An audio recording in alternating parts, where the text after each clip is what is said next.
Pulitzer Prizes for his previous books. He's joined in this discussion by Steven Pinker, a psychologist at the Massachusetts Institute of Technology and the author of a book called How the Mind Works.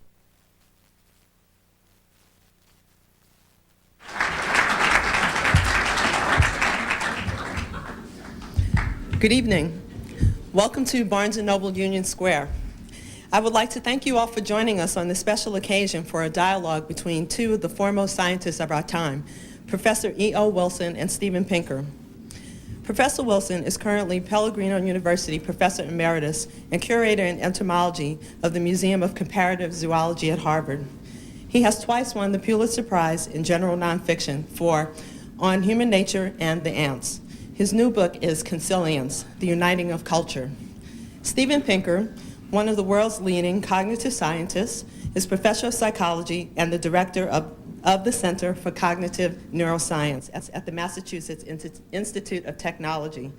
He is the author of How the Mind Works. Ladies and gentlemen, would you please join me in welcoming Professor E.O. Wilson and Steven Pinker.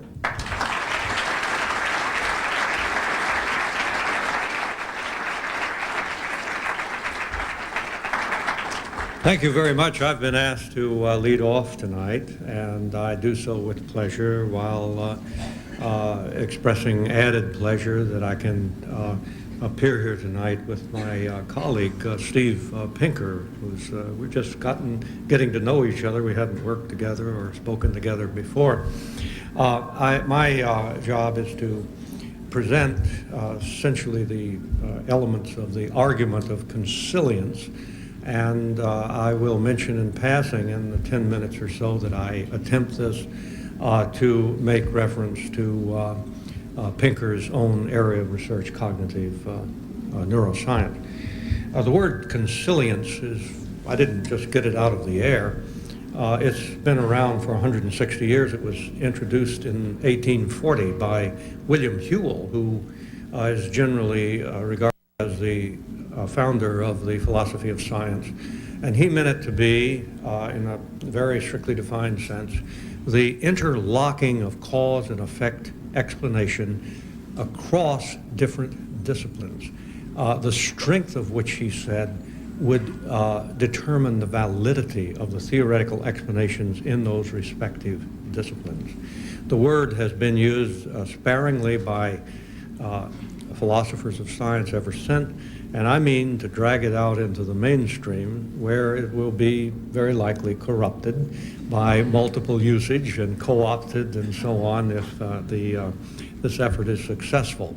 It means essentially the same thing as coherence or interconnectedness or the convergence theory of truth, but whereas particularly those first two words have acquired many meanings through heavy use, this is not the case for consilience. Consilience, then, is the mother's milk of the natural sciences. And I think you can get a sense of what is going on when I say that in the 19th century, physics and chemistry became consilient. That is to say, chemistry was demonstrated thoroughly to be obedient to the laws of physics. And in the 20th century, the great triumph of molecular biology extended that web work of cause and effect explanation on up into the macromolecules that determine information and catalyze the organic reactions that drive life. And now what's important is that through the relentless expansion of the natural sciences, doubling in numbers of published discoveries and workers and journals every 15 years or so, at least up to about the 1970s, has moved inexorably into the borderland areas, as I like to call them, between the natural sciences and the social sciences plus the humanities. Now, the natural sciences are pretty fully consilient all the way from quantum physics through reagent chemistry to macromolecular biology to cell biology, organismic biology, and on up to, as we will address tonight jointly, the brain itself, the working of the brain and mind. With the prospect, and this is what makes Consilience still speculative, yet promising and exciting to an increasing number of scholars on both sides of that line, the prospects of Consilience extending on at last to the social sciences and the humanities. That, of course, was the dream, one of the dreams of the Enlightenment thinkers of the 17th and the 18th centuries, that all of human knowledge could be unified and that this unification would serve to the progress of the human species. It failed to deliver on its promise from the natural sciences, however, and that was just one of the reasons why the original Enlightenment died toward the end of the 18th century. Now the renewal, and this would be my main argument, a part of my main historical part of my argument, the time has arrived at last to consider the renewal of the Enlightenment and a unification agenda. The central part of the argument then devolves to that line which for centuries has been drawn between the two cultures, roughly defined as the two cultures. The natural sciences on one side, the social sciences, particularly the humanistic aspects of the social sciences, and the humanities on the other side. We are now, I think, discovering by efforts coming from both sides of that line that it is not an epistemological discontinuity with different truths and ways of thinking fundamentally different on both sides. It is not that line, a Hadrian Wall, built to keep the reductionist barbarians from the sciences away from high culture. But it is, in fact, as it disappears, being revealed to consist of a domain, a very broad domain of little understood and mostly unexplored phenomena. And that brings me then to the borderland disciplines arising from the natural sciences, which is Steve Pinker and my common interest.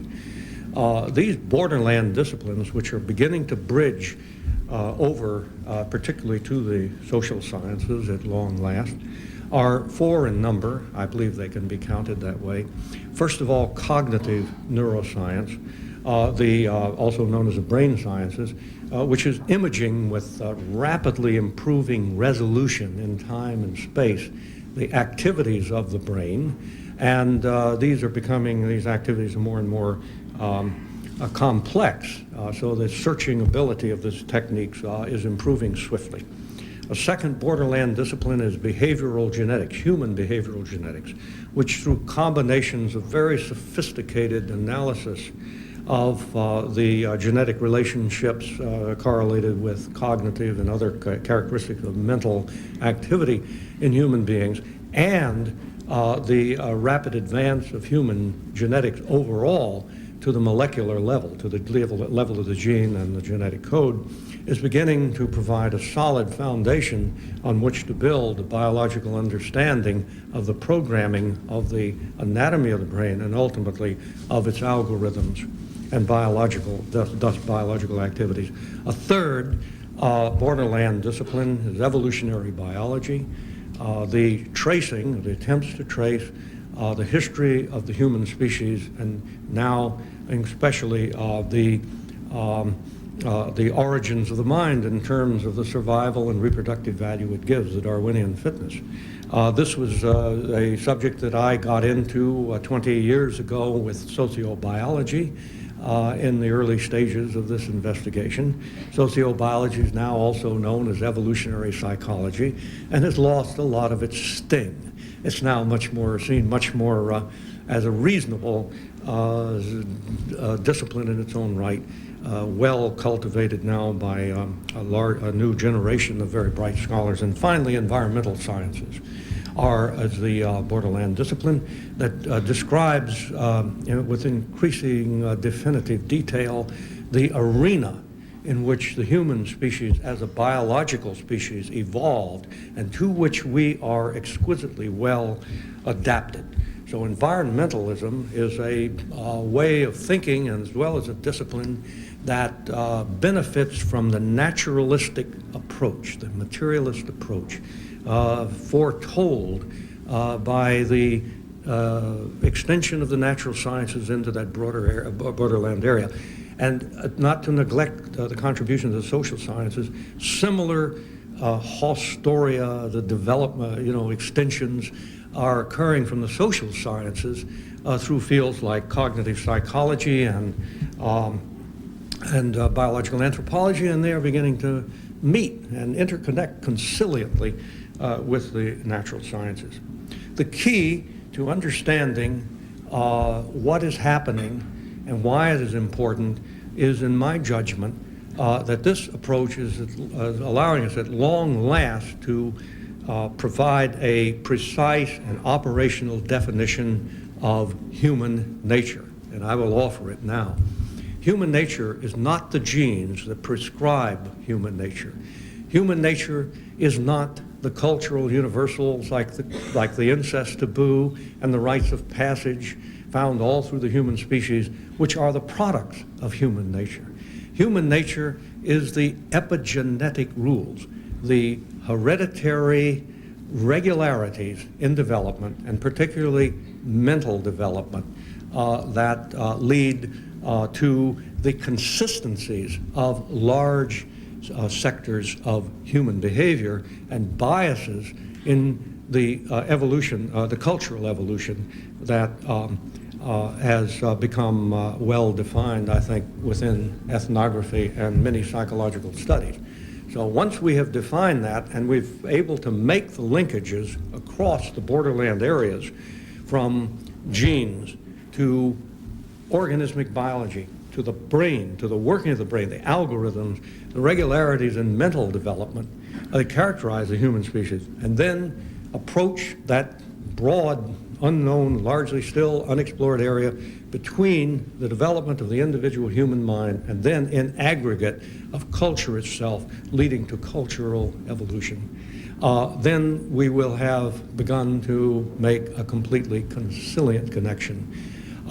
This I regard, the latter I regard as the key problem of the social sciences, the interaction of genetic evolution with cultural evolution. That's nature and nurture at that level, just as I think any biologist outside of perhaps the narrowest purviews of molecular biology would agree that the master problem of the natural sciences is now the solution of the brain, what it is of action, and what is the mind, and what is human consciousness. So I'm going to stop at this point, but I'm by saying that it would be very useful for me, as I have done in the book Consilience, but I don't have time to spell it out. Maybe this will emerge in our conversation, to describe some of these epigenetic rules and show why they are so important. Among them certainly are the algorithms of language, the language instinct, to use Steve Pinker's expression, on which we have gained so much more knowledge. Others have to do with virtually, the major categories of human behavior are beginning to be illuminated, I think, by the definition of epigenetic rules, and therefore the relation between genes and development of the mind. This is where the action is. I also like to suggest that not only is this where much of the action of scholarship will be in the future, both social sciences, humanistic scholarship, but the natural sciences, but also this is where, by shifting the frame of discourse to the intermediate areas and to the entire question of consilience, does it exist? Does it not?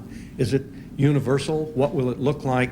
That we can bring about a revitalization of the liberal arts. If you want to have a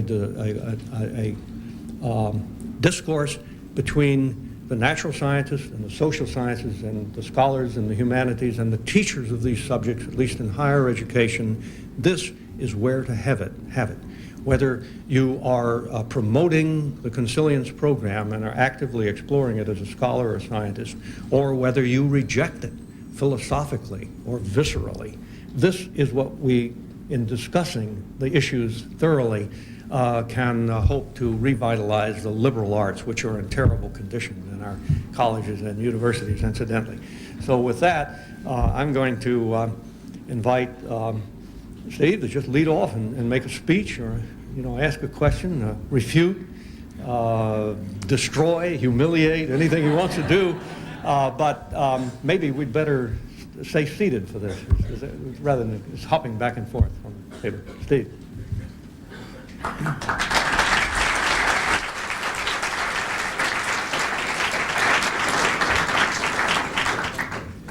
Well, I think we're all seeing a nice example of consilience here tonight by the fact that Professor Ed Wilson and I are sharing ideas on these topics.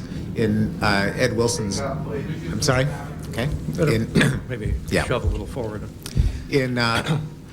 I think you're seeing a nice example of consilience tonight in the fact that Professor Ed Wilson and I are having this dialogue.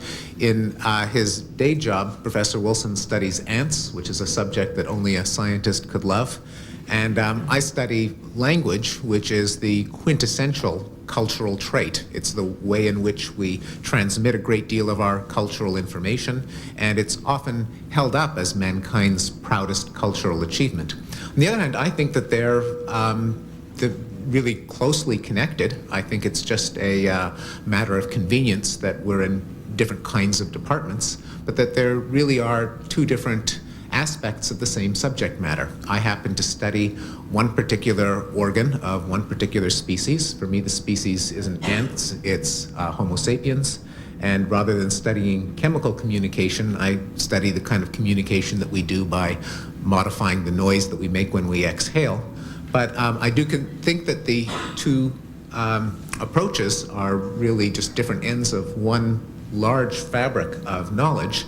And that idea is what Ed Wilson calls consilience. It's an idea with which I'm deeply sympathetic. So let me start off with a question. This sounds so wonderful and so, to me, obvious that all of knowledge is connected, that there's a set of laws that works at different levels of analysis, that ultimately even the products of culture are the products of human nature, which in turn are products of a brain, which is a biological organ, which evolved with the rest of the animal kingdom. But why did you need to write a book? Why do people seem to hate this idea so much? I'm not denying that they do. I'm not denying that you needed to write the book. But what is the opposing point of view that would say that there are discontinuities in knowledge? Certainly there is opposition to the basic idea, not in the way of modeling cause and effect explanations. I think that if you accept a naturalistic or materialistic view of how the whole world works, then including even an empiricist view of the origin of moral reasoning and religious feeling, and I've included that, then it's very difficult to think of a specific model of cause and effect or relationship among the bodies of knowledge that are covered by the great branches of learning.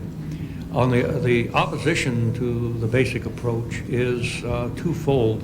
One is methodological, namely the belief that the brain is just too complex an organ. The mind is too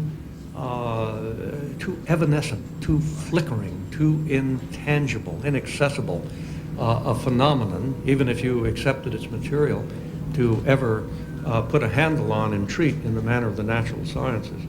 To the answer to this, all I can say is, once again, referring to the progress of the natural sciences to where we are this evening, that exactly that same argument was offered at the turn of the century about vitalism, the nature of life. Life, it was said, would never be explained at the molecular level, just too complicated and so on. And then, of course, when we came to the subject of heredity, it was said, oh, well, the genetic code has got to be a protein. I remember that in around the early 50s, before DNA's structure was elucidated. the genetic code it's got to be so complex that we will never break it, or it will take a century or two before we begin to break it. And so none of that has proved to be the case.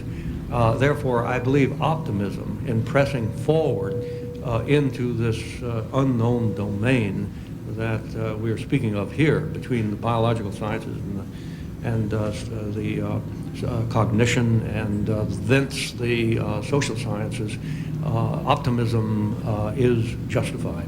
Now, the other reason is opposition, I think, is philosophical and visceral.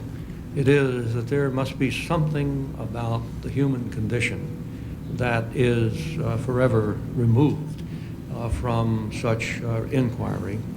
But I've felt that is not a very easily defended position.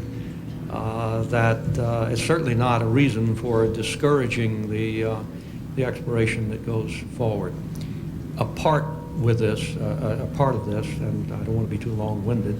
You have permission when I finish to be long-winded yourself. These are subjects that one can go on at great length about. Is the fear of reductionism. Reductionism. What are these natural scientists up to?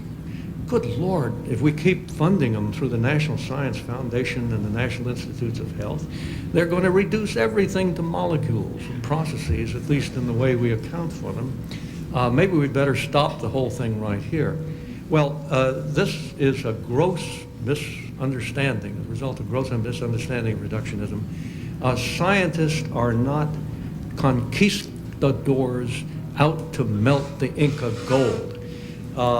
Reductionism is part of the scientific process that has proved so successful. All of creative scientists start with a complex process in mind, a cell, an organism, a brain, and they progress. This has been the triumph of the Western methodology. They progress by finding ways to cleave that system into elements and then fundamental processes. But that's just the first step. The ultimate triumph of the scientific method is the resynthesis of those elements and processes, either with mathematical models initially or literal resynthesis, such that we first reduce the complex process, having understood it as well as we could, reduce it, and now resynthesize it, understanding it vastly better than we did at the beginning. Reduction goes far more quickly than does synthesis, and that has been the story of the science. Predictive synthesis is extremely difficult, but it has progressed through physics, chemistry, and all the way up, in the way I see it, to the three-dimensional structure of the protein molecule. And that's about where they're stalled right now. They try to work their way around.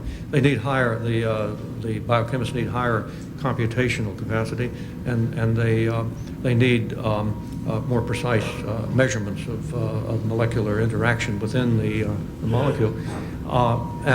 So you get the impression when you read about how science is working these days that it's all reduction, but it is not. It's both processes. Yes. I'm deeply sympathetic to that way of looking at it, and in fact, in my own thinking, the two other aspects of living things that were thought to be intractable by the methods of the natural sciences, I think have submitted to that analysis in the last couple of decades. One of them being the world of meaning and ideas and reasons and goals, which obviously play a crucial role in explaining human behavior. And it was often said that humans are fundamentally different from anything else in the natural world because physical events have causes, one billiard ball collects into another, whereas human behavior is determined by reasons. That when John got on the bus, it wasn't because a puff of air blew him onto the bus or a magnet pulled him on, but because he wanted to get onto the bus, because he knew that the bus would take him to his grandmother and he wanted to visit his grandmother, and that could never be explained in materialist terms. Well, for the last 30 or 40 years, I think we've seen that notions such as beliefs and desires can be understood in physical terms using the concepts from computation and information processing and cybernetics. We have artificially intelligent systems that in a very real sense have knowledge and beliefs and goals, and that's a fruitful way of understanding the function of the brain, how it is that this particular organ in our skull, unlike the other organs, can give rise to the phenomena of meaning and reasons and ideas that are so essential in explaining behavior. The other idea, I think, is evolution, in particular the mechanism of natural selection, which accounts for another seeming puzzle in the natural world, the existence of design. The fact that organs of the body, including the brain, like man-made contrivances such as watches and ships and wagons, seem to have so many parts arranged so uncannily to do something interesting that you can't conceive of it coming into existence without a designer, namely God. And I think Darwin's lasting contribution is to show how signs of good engineering in the natural world, eyes that have lenses and irises that open and close in response to the light, joints that are lubricated and that swing freely, and so on, can be explained in perfectly material terms by the process of natural selection. So for me, those are the idea of computation and evolution are the bridges that are going to tie human nature and ultimately culture to the rest of biology. I think sewing up this seamless fabric that we're all seeking. But let me turn it into a question. Do you think that there's still a great deal of dualistic belief, even among people who would not consider themselves religious in any dogmatic sense? To give an example, a couple of years ago, Francis Crick wrote a book called The Astonishing Hypothesis. The astonishing hypothesis being that the mind is the activity of the brain. And he got some grief from brain scientists about this. You call that astonishing? Well, that's just obviously true. We assume that before we walk into the door of the lab, but at least what I've learned is reading some of the reviews of my own book is that it still is an astonishing hypothesis, that the ghost in the machine hovering over our brains, so pulling the levers and reading the little gauges, is still an active idea even among people who aren't religious, and is tied into the whole idea that of where morality and human dignity come from. We don't consider it a sin to dismantle a machine. We do consider it a sin to harm a human being. Therefore, human beings cannot be machines, and therefore the reductionist scheme must fail.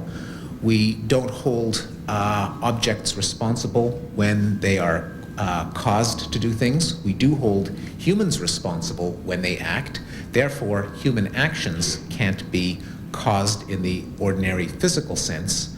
To preserve the idea of responsibility and morality, therefore, we need this notion of some part of a human that is not just physiological activity of the brain, or meat puppets, as one reviewer of my book put it.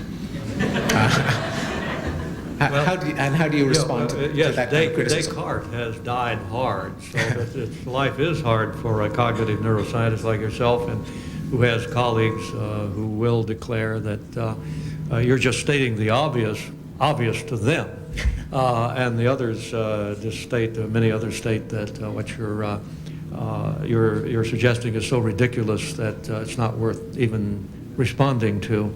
I believe that one of the most promising developments in cognitive neuroscience has been a suite of models, explicit neurobiological models, maybe not down to the fine details of the circuitry, but nonetheless descriptions of what the conscious mind might be, what subjective consciousness may be, in terms of the mapping process, that is, the mind itself as a map of the external world processed at an almost unbelievably dense and sophisticated manner by that meat computer, but at such a level that it is still extremely difficult for us to get at it even reductionistically.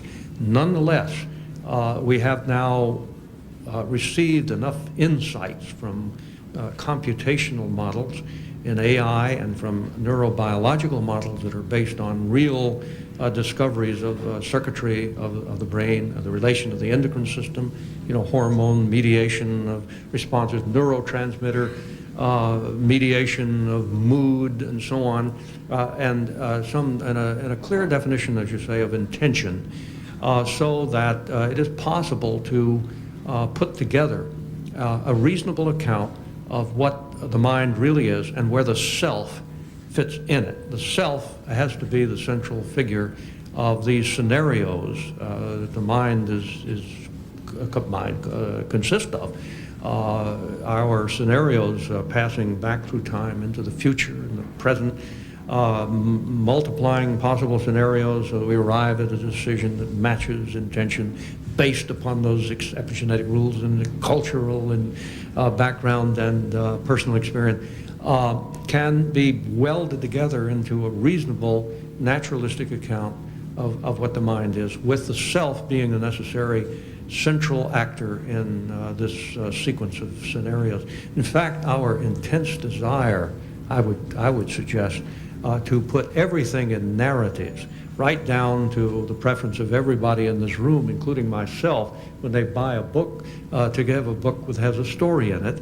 The mind is a narration producer, is a reflection of the fundamental scenario building activity of the mind. I don't know exactly how you feel about that, but does that sound like a reasonable, if somewhat embryonic description of what's happening in the world of cognitive neuroscience, integrative neuroscience? Yes, absolutely. Yeah. But I'm going to turn now to something that I find more of a puzzle for both of us, where I get the feeling that you're more confident that we have or will soon have an answer than I am. And this is what we might call the irrational thought, including many religious beliefs that we see in all human cultures. Just an example, you have a wonderful description of what used to be called primitive thought, but might more accurately be called the thought patterns that characterize probably humans in all societies, but most markedly pre-scientific societies. Describe it as intuitive and dogmatic, bound up with specific emotional relationships rather than physical causality, preoccupied with essences and metamorphosis, opaque to logical abstraction or arrays of the hypothetically possible, prone to use language for social interaction rather than as a conceptual tool, limited in quantification mostly to rough images of frequency and rarity, and inclined to view mind as stemming partly from the environment and able to project back out into it so that words become entities with power unto themselves.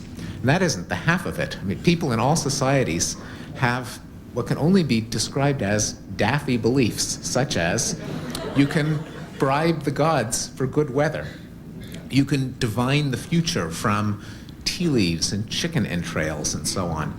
You can, if your child gets sick, it's because a spell was cast on them by someone in another tribe, and you should go out and risk your life attacking the tribe in revenge for the spell that they've cast that makes your child sick.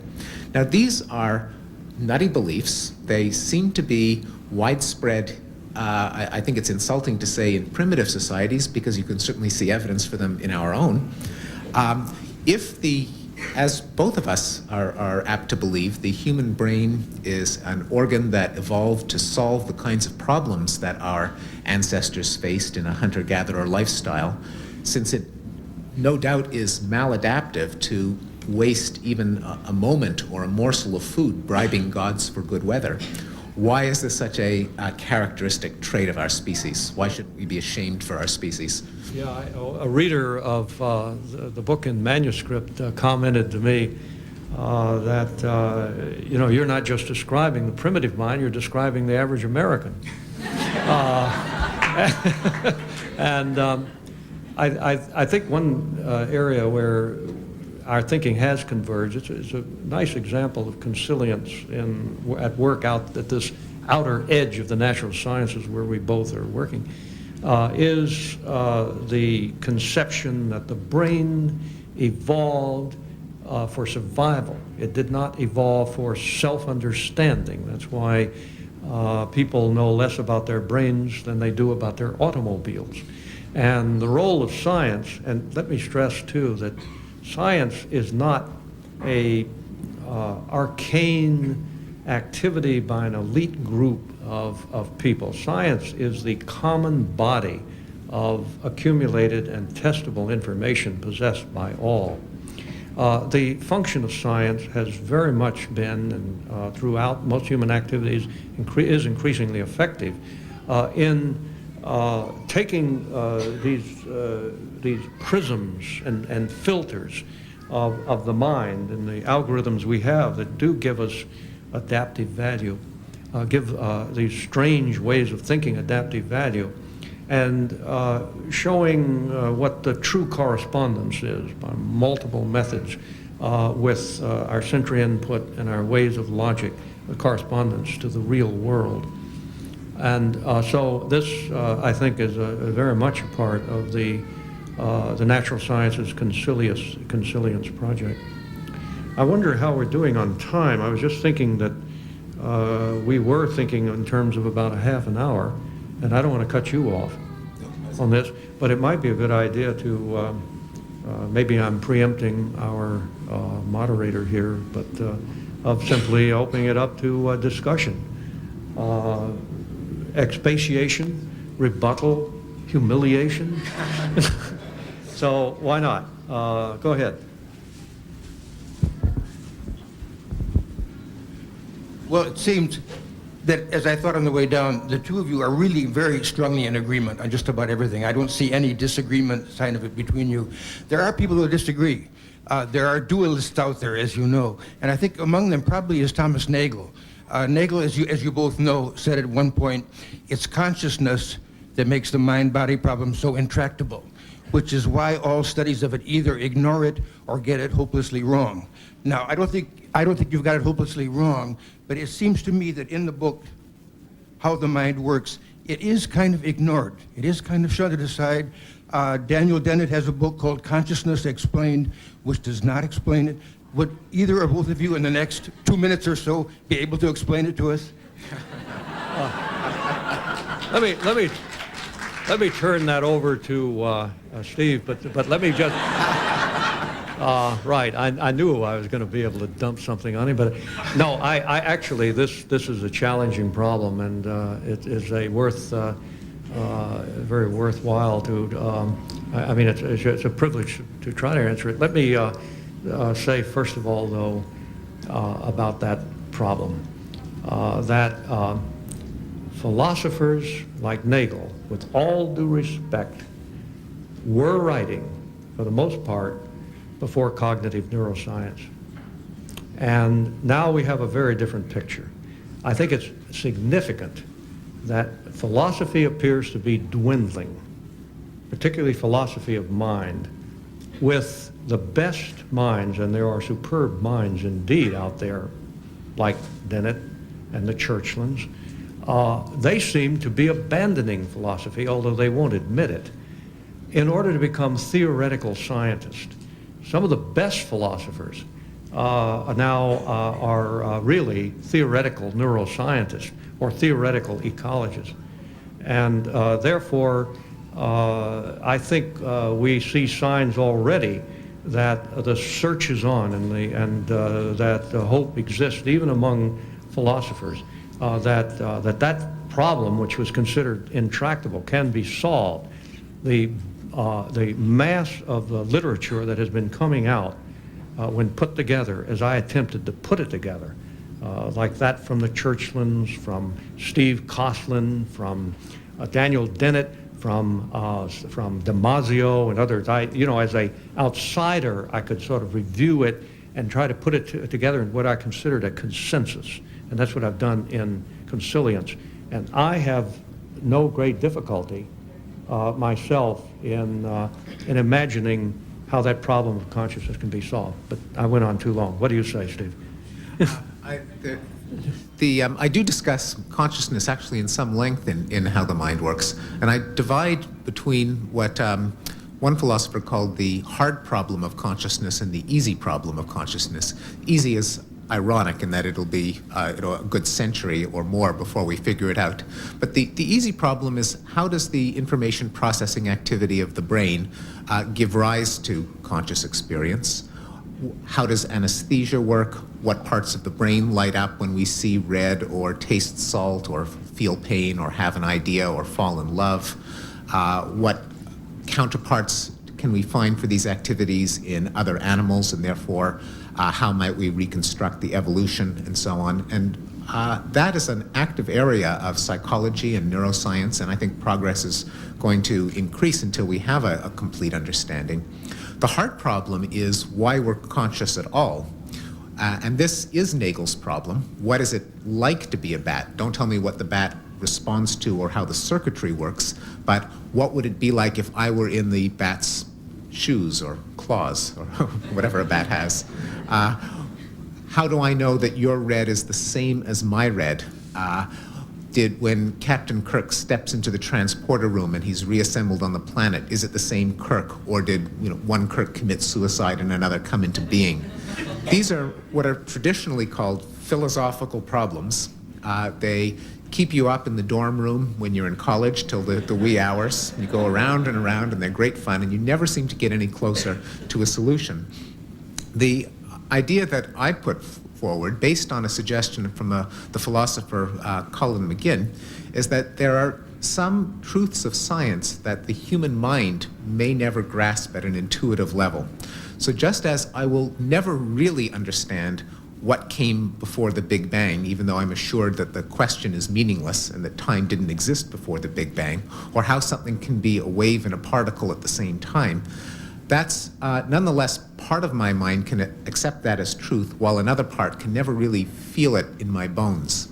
And similarly, the idea that the information processing activity of the brain gives rise to subjective experience, to my own sentience, is an idea that the scientific part of me knows is true, because I know that if the brain no longer functions, consciousness vanishes, and if you change its electrophysiological functioning by taking drugs, you have, as they say, altered consciousness, and so on and so on. Nonetheless, why that should be true, I suspect, is something that we're never going to be able to intuitively feel, even as we understand it at a mechanical level in more and more detail. Steve, just to show that we didn't spend a month in advance making sure that we're in 100% agreement, let me suggest that you're wavering, and that independently of you, I worried about this. The hard problem, as Neil Chalmers and others have suggested it. And it didn't seem to me to create much of a difficulty, because I've spent a lot of my time thinking about how animals may be thinking. And I think that the answer is to this is that we will not know what they feel like, what their subjective impressions are. But that does not matter. When you could have a person who's colorblind, I remember that was the one originated by the philosopher Jackson and carried on by Neil Chalmers. A person who's colorblind really can never understand what red is when we think of it. Well, so be it. If you had an ant that was raised to high intelligence, seeing the world of an ant as an ant sees it, we could map all the neurons of that ant brain, and we would know what it was seeing and what impressions it was having, but we would not have a subjective impression. We could never have that. Do we need to have that knowledge in order to say that we fully understand the process? I think not. When people do have the same sensory capacities most humans do, and they have a similar background and vocabulary and the like, then it would be quite possible for you and me to communicate by watching, theoretically in the future, communicate with one another literally by watching one another's brain scans on a screen. That would be the answer. It may not be adequate, but let me say I'm a little more reckless than you are. I do agree with with the major assertion, namely that scientifically it makes no difference if we ever, whether or not we ever solve this problem, and I suspect that we won't, that if we could trace the flow of information through a nervous system and predict how the patterns would result in behavior, then the job of the scientist would pretty much be done. And whether it's an ant or a human, then we would be satisfied.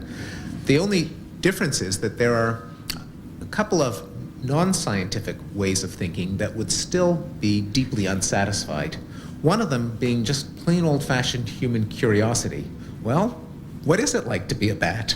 Or what is your red like? If I could see the world from your eyes, what would it look like? Or if someone offered me the opportunity to step into the transporter room, should I do it or not? Even if no one could tell the difference from the outside, I could tell the difference from the inside. And I suspect that we're never going to answer these questions, but I suspect that we will always be curious about them. But even more significantly, I think a lot of moral intuitions hinge on our imperfect attempts to grapple with this problem. The starkest example being, if you had a robot that was wired up to behave exactly like a human, but you knew it was just a bunch of clanking gears and chips and levers and so on, would dismantling it be destruction of property or murder? This was actually played out in an old episode of Star Trek and many other science fiction stories where, should you be allowed to dismantle Lieutenant Commander Data to reverse engineer him, or would this be snuffing out a sentient being? And the answer to the question really hinges on this unanswerable question of whether there really is someone home inside Lieutenant Commander Data who actually feels something that you would be extinguishing as you dismantled it. And so I think we are left in something of a dilemma, that our moral reasoning depends at least in part on issues that as scientists we are at some point have to punt on. You left some work for the philosophers. Yeah, exactly. Comment on my opinion of what the concept of mind is. I feel that it's an energy, soul consciousness of the energy going through matter, solid matter, like nerves and neurons and the gray matter, that in the essence, that upon death, it will even penetrate the brain itself and go on to further dimensions or ways of thinking that consciousness, its essential nature is. Could you I think comment on that? Speak for both of us and saying, I think I disagree. I think that both of us would say that the mind really comes from the neurophysiological activity of the brain. When the brain dies, the mind is over and done with. One kind of evidence is that despite heroic attempts at the 19th century, no one... There's electrical light signals throughout our brain picking up words that you had pre-recorded, and that your consciousness is apart from your physical body. It is a light force, and you could define what light and electricity is, how it could penetrate the matter and metals and so forth. Then you define what consciousness is. And if you avoid pointing out that discrepancy, it is a truth unto itself that you can't not just avoid and say and poo-poo it doesn't exist. It does exist. That's our essence. It does exist, but no one has been able to communicate with the dead despite heroic efforts, and there's no aspect of mental activity that has not been tied to the functioning of the brain. There's nothing that you can do to the brain that doesn't change consciousness and thought and emotion. So reasonable hypothesis is that the mind is the activity of the brain described at a higher level of analysis, and that without the brain, the mind doesn't exist. That sounds like a grim conclusion, but I think it's an exhilarating conclusion. Like saying consciousness doesn't exist, and your conscious words to me, I could say it doesn't exist because it's not making sense. Good. Thank you. Hi, thank you for all your work. I just want to recommend a book which you might be familiar with. It's called Without Miracles by Gary Cziko, C-Z-I-K-O, and it really kind of uses variation and selection as the process, as the consilience, really. That's the thing. I also want to suggest that the reason religious thought persists is that it's almost like a lot of religious language is very uncertain. There's a lot of uncertainty about, like, in the beginning was the word, or a Zen koan, and I think it's a kind of play activity for the brain. That's sometimes I think that's why people enjoy it.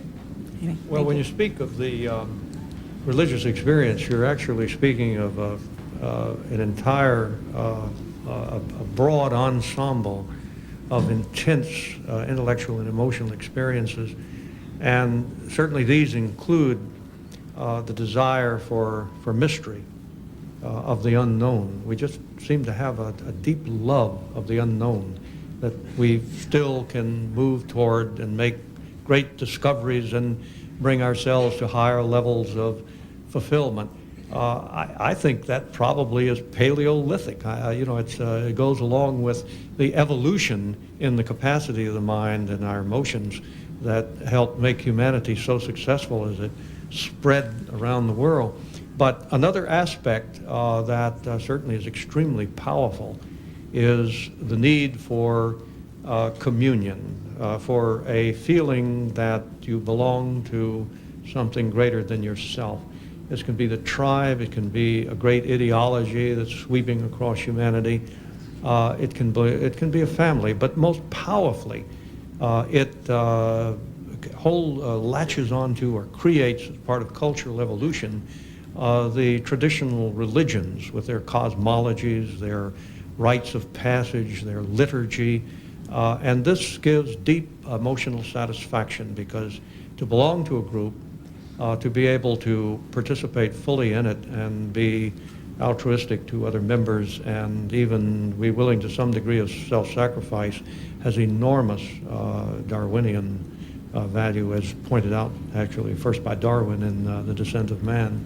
The ultimate then being what we seek, combining elements of mystery and communion in what is called the mystical union of many religions, considered the ultimate is the mystical union with whatever it is, the divinity, the sense of wholeness, and so on. That I think we will never give up. Indeed, you are witnessing it in my expressions of optimism about consilience. Hi. My question is addressed to both of you, whoever wants to take a shot at it. So, yeah. Can you speak a little bit? I'm a bit hard Yeah. of hearing. I'm sorry. Otherwise, you're going to get this guy answering all the questions. Okay. So our brain seems to have a fairly evolved ability to appreciate and enjoy music, and the music that we enjoy, at least apparently, doesn't seem to be correlated with stimulus that we get from the outside world, but rather is of our own creation. So, we don't hear Beethoven in nature, or anything even remotely like it. How, in some sense, what survival value does our fairly sophisticated and evolved ability to appreciate music have? I know that Steve, well, I'm not just trying to shove this onto you, because one of my own graduate students did his PhD on neurobiology of music using lesions for amusica patients to figure out what some of the controls of music synthesis circuitry could be. But I know you've written on this substantially, so I'd like you to answer that. Okay. It's an excellent question, and it's a real puzzle. I think part of the answer is that there's no reason to think that everything that people do or enjoy has survival value, that given a brain that has a number of mechanisms that do have survival value, there can often be new combinations that in themselves don't. So when you have a species that's equipped with the circuits that give it a sense of pleasure in certain environments, in pleasant landscapes, with tastes of nutritious foods, with auditory patterns that can be analyzed, you have a species that also can manipulate the environment and use cause and effect to build things, to bring about consequences. You put those together and you've got a species that can figure out ingenious ways of stimulating its own pleasure circuitry, of basically getting at our pleasure buttons and pressing them, even if that short-circuiting doesn't itself have survival value. A simple example is junk food, rich desserts, which certainly don't have survival value, but given a creature that evolved a taste for sweet and fatty and salty food, given a creature that over the past few centuries has invented food technology, we simply concoct artificial stimuli for the sole purpose of giving ourselves pleasure, exploiting circuits that did have survival value, but not necessarily fostering our own survival now. Now, in the case of music, as you point out, it is a human creation, but it does tap circuits in the brain that must have existed for other purposes.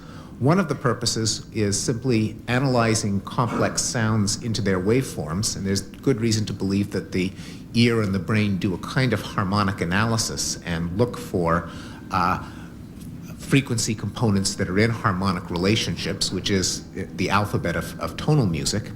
We also respond to the emotional contours in one another's speech, the tone of voice that expresses anger and sympathy and sarcasm and so on. We respond to vocalizations that aren't part of language but that express emotion, like crying, whimpering, sighing, moaning, and so on. And so a hunch is that music consists of the ability to develop technologies, basically noisemakers in the world, that excite the same circuits in the brain that originally evolved to analyze complex sounds and to respond to the emotional coloring of one another's speech and voices. Now that isn't, I'm not completely satisfied with that as an answer because it doesn't explain the nitty-gritty details of tonal music, but I think it's an entry into the problem. Let me pose just another question to you related to that. Extremely important, obviously. My impression of the neurobiological work so far, as sparse as it is on the musical capacity, is that the linguistic and the musical circuitry is overlapping. As they hold certain circuits in common, but there are some that are unique to musical capacity. And the proposal has been made that music, even as we see it developed in present societies, preceded language and in fact may have facilitated the origin of spoken language, of linguistics. What is your view on that? My hunch is that it's the other way around, that it is clear that music borrows some of its circuitry from language, both at the neurophysiological level and in terms of the actual content. The fact that musical pieces are organized into phrases, that they have a rhythm that can be aligned with the rhythm of speech, so that we put lyrics to music and the stresses in the words correspond to the beats in the music. The fact that music has the feeling that it conveys a message, and that there are rise and fall patterns in the pitch that evoke emotion in the same way that particular forms of oratory and poetry can in speech. But if one wants to think that the useful thing came first and the byproduct was a consequence of that, then it's easy to see what the use of language was. We exchange information. Whereas for the puzzle of music is how useless and frivolous it is from the biological point of view of survival and fitness. As meaningful as, of course, it is in our everyday lives, it's, I think, a puzzle to a biologist, and that leads me to suspect that it's a byproduct of other things that were useful. Language being one, auditory analysis being another, and motor control being a third. The fact that when we run or walk or do repetitive tasks, there's an optimal rhythm, and so the system of movement needs an innate sense of rhythm. Music somehow taps into that, although how it does, we don't really understand. It seems to have a universal value too in binding groups together. That is, as part of the rituals. But in a minute, Barbara Goldsmith discusses her biography of Victoria Woodhull, a 19th century suffragist, spiritualist, and presidential candidate. If you'd like a videotaped copy of this or any C-SPAN program,